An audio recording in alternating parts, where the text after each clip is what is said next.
The flowchart. So what is a flowchart? In visual representation, a flowchart uses symbols and arrows to illustrate a sequence of steps or decisions in a process. So sa visual representation daw, ang flowchart nagagamit og symbols and arrows. Then para napod siya mga steps or mga decisions sa pag-process. So sa processing mapping, it provides a clear and concise visual representation of how a process works from start to finish. So next is key components of a flowchart. Symbols represent various actions, decisions, and inputs or outputs. So sa flowcharts na siya mga symbols, napod ay mga sa decisions, napod siya mga gamit po sila mga mathematical operators. Then sa arrows indicates direction of flow and connection between steps. So sa padulong, ang arrow is naghatag sa mga sign ug asa sa padulong. Then sa labels, provide clear descriptions of each symbol and step. So sa labels na siya mga sa kada symbols na siya mga gina-provide unsay tawagan nila. Mga na siya magitawag na descriptions. So next is benefits of using flowcharts. Clear communication simplifies complex processes for easy understanding. Next is problem solving. Identifies bottlenecks and areas for improvement. So ano naman problem solving sa pag-solve sa mga problema. The next is process optimization. And streamlines workflows and improves efficiency. Then next is training and documentation. Provides a comprehensive guide for new employees and stakeholders. So may mga benefits sa flowcharts. So next is common flowchart symbols and their meanings. So sila sa start, then din process so mag-end din. So next is sa pag-start sa process, then end sign pod na end sa process. So process represents a step or actions in the process.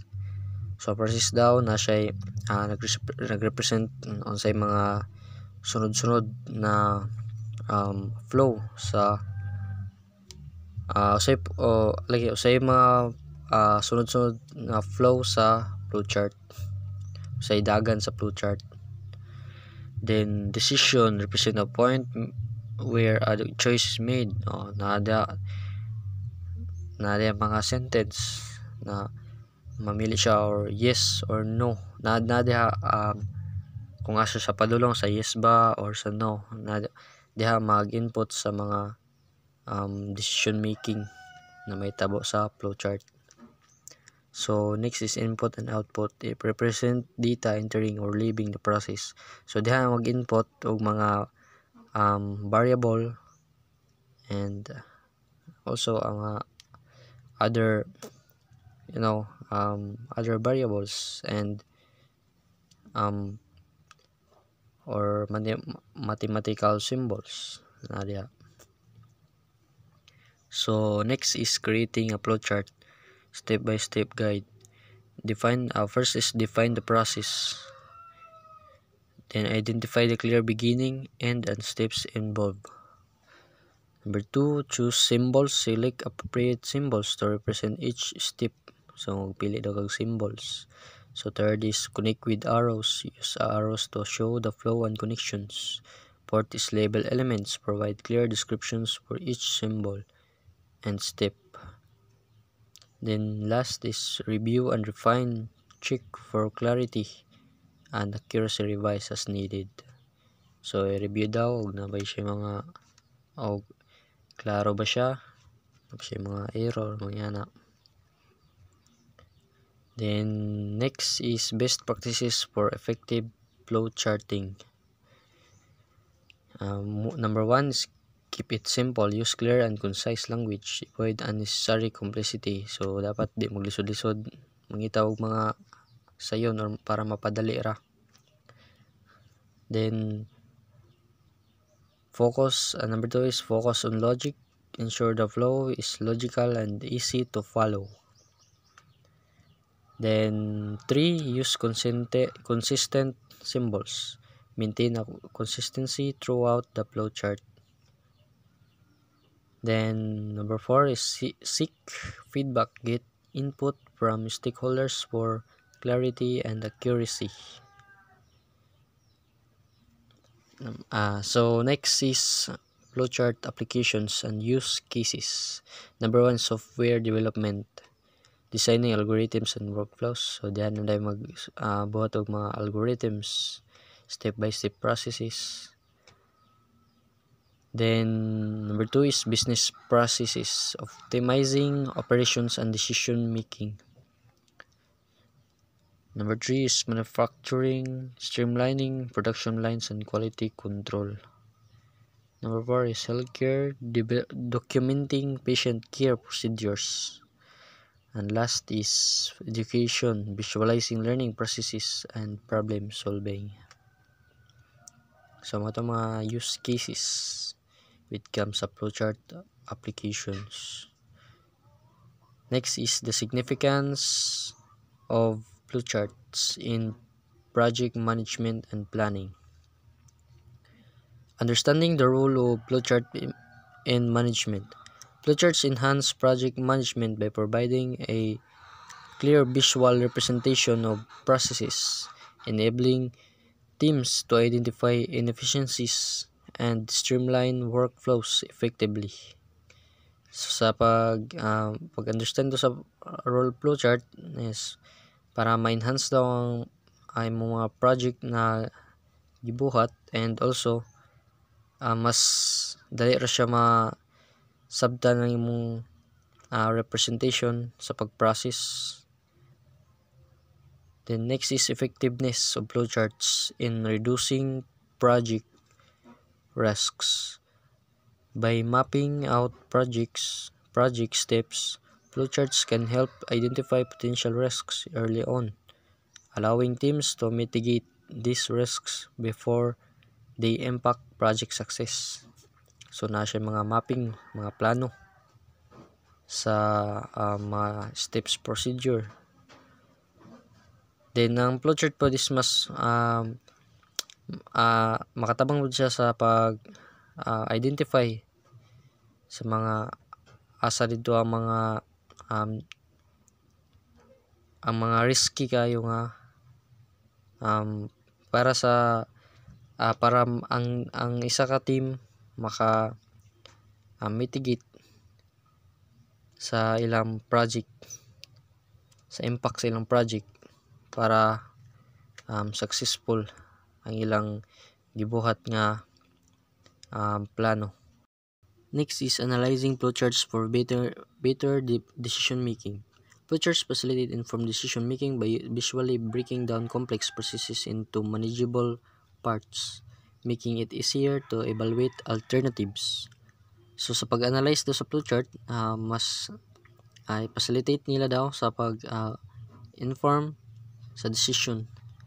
Then mas ma-break nila ang complexity sa pag-process into manageable sa mga lain-lain mga parts, and mas papadali ang ilang pag-evaluate sa mga alternatibo. Then next is general benefits of using visual aids in management. Visual aids like flowcharts are crucial in management as they improve understanding and retention of information among team members. So next is innovative flowchart techniques to enhance team collaboration. Creative approaches to collaborative flowcharting. Innovative methods for visual collaboration. Implementing innovative methods in flowcharting can significantly enhance visual collaboration among team members, making process clearly and more accessible for everyone involved. So sa pag-implement daw sa innovative methods, mas nindot og nadyoy unity para mas mapanindot pa gyud ang inyong flowchart or inyong mga uh, plan na para mas ma-enhance pa, and then dali ra siya masabtan. Then next is utilizing digital tools for flowchart creation. Leverage various digital tools designed for flowchart creation, which can facilitate real-time collaboration and streamline the flow of ideas among team members. So sa each member daw, need yun nga ang kada isa na gina-accept ang mga idea or ginapangayong ang every idea sa kada member para mas mahatag nila unsay pwede magamit, and then pwede ma-enhance pa ang ilang pagbuhat sa flowchart. Then makahatag sa team pod mas nindot og nagyoy mga maghatag bid sila mga idea unsay mga ilang nahibalaan unsay ila pwede matabang sa isa ka team. So next is strategies for engaging team members in flow charting. Adapting strategies that actively engage team members in the flow charting process can improve communication of foster and deeper understanding of workflows. So sa pag-engage sa mga team members daw, mas ipa-improve pa yun para mas sa pagbuhat sa flow charting process, mapa-improve pa nila mga communication, and then mas nila relation mas mo enhance, then mas dali pa sila magkasinabot or masabtan ang workflows sa flow charting. So next is maximizing brainstorming sessions with flowcharts. Using flowcharts during brainstorming sessions can help teams visualize ideas in a structured manner, leading to more efficient decision making. So sa pag-maximize do sa brainstorming sessions, mas makatabang sa isa ka team para mas sa pag-build sa flowchart mas ma-enhance pa ilang mga decision making, mas mo-upgrade or mas mag-level up pa, then mas dali ra mas manindot pa ang ila teamwork sa matag usa. The next is using flowcharts to foster team communication. So enhancing clarity in team discussions. Flowcharts can serve as powerful tools to enhance clarity during team discussions, ensuring that every member is on the same page regarding processes and objectives. So dapat naging mo yung mga assign na may mga discussion na may tabo. So bali na may mga plano o sa buhaton ninyo sa inyong team. So next is establishing common language with flowcharts. Flowcharts help establish a common language within teams, reducing misunderstandings and enabling members to communicate more effectively about complex processes. So next is facilitating remote collaboration with flowcharts. In an increasingly remote work environment, flowcharts facilitate collaboration by providing a clear visual representation of tasks and responsibilities for distributed teams. So each members daw na sila yung mga ginatag ng mga tasks para mas mapa-improve or mas mapa-improve pa ilang relations as a team. Last is conclusion. Mastering the art of flowcharts. First is visual clarity. Flowcharts make processes understandable, and accessible to all. So, flowchart daw is maghimo na siya mga proseso, then mas klaro siya, dali ra siya masabtan. Then next is efficiency and improvement. They identify bottlenecks and drive process optimization. Then last is communication and collaboration. They foster clear understanding and teamwork. That's all, and thank you.